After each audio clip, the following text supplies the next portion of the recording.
Friends, आज हम करेंगे NCERT क्लास 10 ज्योग्राफी के चैप्टर मैन्युफैक्चरिंग इंडस्ट्रीज का 20th मॉड्यूल।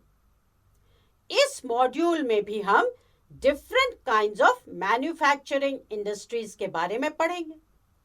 तो चलिए एक नजर डालते हैं कि इस मॉड्यूल में हम किस टॉपिक को कवर करेंगे।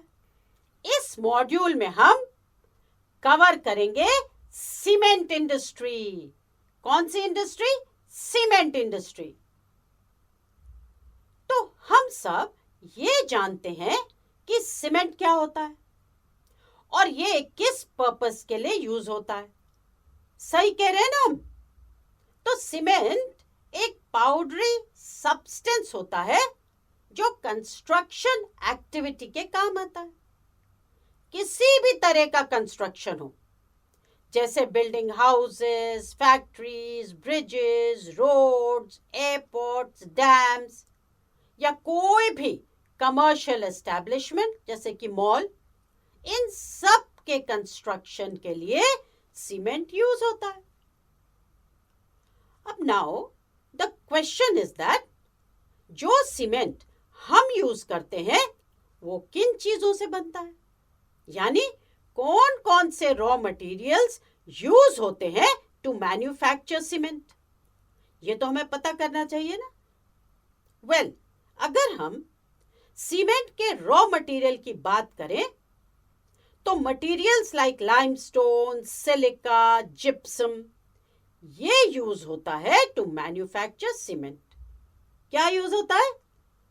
लाइमस्टोन, सिलिका, जिप्सम, ये सब यूज होता है टू मैन्युफैक्चर सीमेंट। और ये जो रॉ मटेरियल हैं ये बल्की और हेवी होते हैं।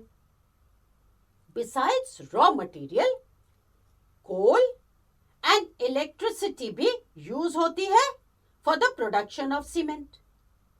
और देखा जाए तो रेल ट्रांसपोर्ट एक मेजर रोल प्ले करती है to transport raw material and finished product, that is cement, from one place to another.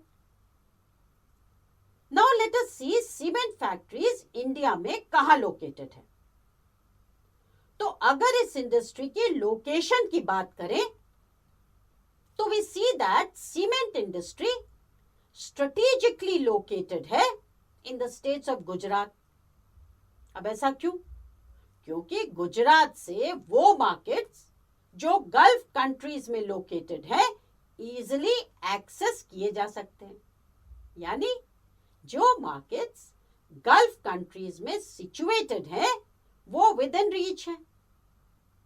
अब हम ये तो जानते हैं कि अवेलेबिलिटी ऑफ मार्केट भी एक बहुत ही इंपॉर्टेंट फैक्टर है जो इंडस्ट्री के लोकेशन को इन्फ्लुएंस करता है। अब क्या आप जानते हैं कि हमारी कंट्री में पहले सीमेंट फैक्ट्री कब और कहां सेटअप की गई थी? पता है आपको? चलो हम ही बता देते हैं। तो हमारे देश में पहली सीमेंट फैक्ट्री 1904 में सेटअप की गई थी। कहां पे? इन चेन्नई। और आफ्टर इंडिपेंडेंस सीमेंट इंडस्ट्री ने एक्सपैंड करना शुरू कर दिया। इंडिया में हमेशा से ये कोशिश रही है to improve the quality of cement. और अब जो क्वालिटी ऑफ सीमेंट हमारी कंट्री में मैन्युफैक्चर होता है उसके लिए मार्केट भी अवेलेबल है in countries like East Asia, Middle East, Africa and South Asia. Well, ये तो बात है इंटरनेशनल मार्केट की, बट अगर बात करते हैं डोमेस्टिक मार्केट की तो इंडिया में भी सीमेंट की ह्यूज डिमांड है। अब थोड़ा आगे बढ़ते हैं। जहां तक प्रोडक्शन एंड एक्सपोर्ट की बात है तो ये इंडस्ट्री इन दोनों एस्पेक्ट्स में अच्छा परफॉर्म कर रही है, यानी गुड क्वालिटी सीमेंट इन सफिशिएंट क्वांटिटी प्रोड्यूस हो रहा है और दूसरी कंट्रीज और उनके मार्केट्स में सेल भी हो रहा है, यानी एक्सपोर्ट हो रहा है।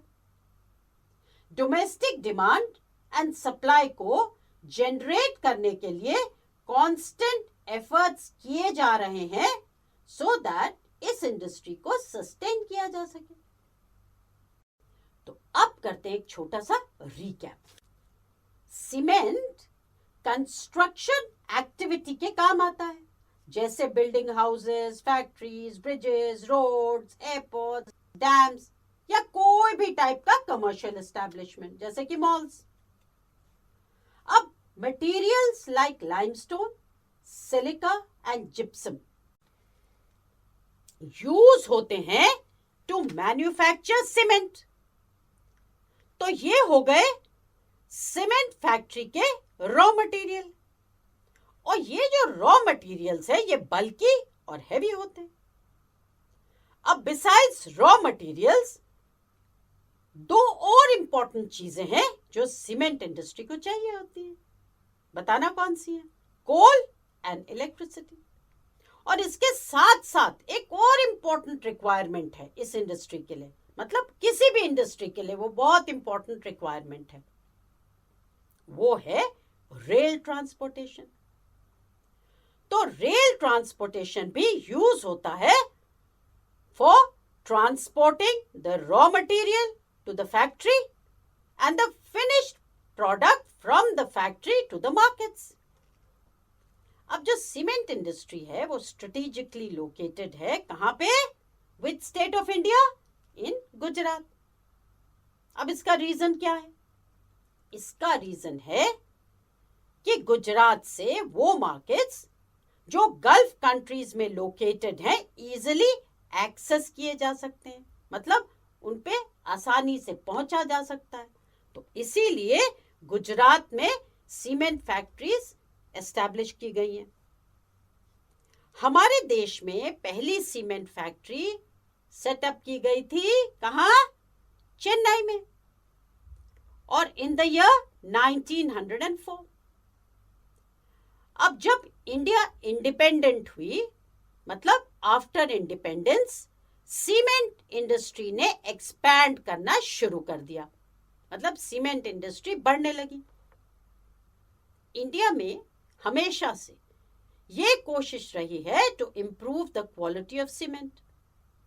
और अब जो क्वालिटी ऑफ सीमेंट हमारी कंट्री में मैन्युफैक्चर होती है उसके लिए मार्केट भी अवेलेबल है in countries like East Asia, Middle East, Africa and South Asia.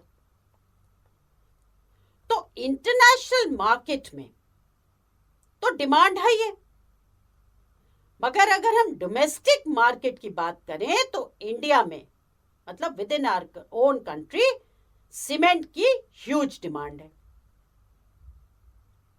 अब ये देखो कि हमारी कंट्री में सीमेंट प्रोडक्शन और उसका एक्सपोर्ट बहुत अच्छा हो रहा है। हम गुड क्वालिटी सीमेंट प्रोड्यूस कर रहे हैं अच्छी क्वांटिटी में, ताकि वो एक्सपोर्ट भी हो और डोमेस्टिक मार्केट को भी पूरा हो जाए। और डोमेस्टिक डिमांड एंड सप्लाई को जनरेट करने के लिए भी कांस्टेंट एफर्ट किए जा रहे हैं सो दैट इस इंडस्ट्री को सस्टेन किया जा सके, डेवलप किया जा सके। So now let's do a quick revision. Cement is essential for construction activities such as building houses, factories, bridges, roads, airports, dams, and for other commercial establishments. This industry requires bulky and heavy raw materials like limestone, silica, and gypsum. Coal and electric power are needed apart from rail transportation. The industry has strategically located plants in Gujarat that have suitable access to the market in the Gulf countries. The first cement plant was set up in Chennai in 1904. After independence, the industry expanded. Improvement in the quality has found the produce a readily available market in East Asia, Middle East, Africa, and South Asia, apart from a large demand within the country. The industry is doing well in terms of production as well as export. Efforts are being made to generate adequate domestic demand and supply in order to sustain this industry. तो अब यह module यही खत्म होता है और हमने इस मॉड्यूल के सारे इंपॉर्टेंट पॉइंट्स को बहुत अच्छे से समझा है और उनका रिवीजन भी करा है। तो अब इस मॉड्यूल पर बेस्ड कोई भी क्वेश्चन आप बहुत आसानी से आंसर कर सकते हैं।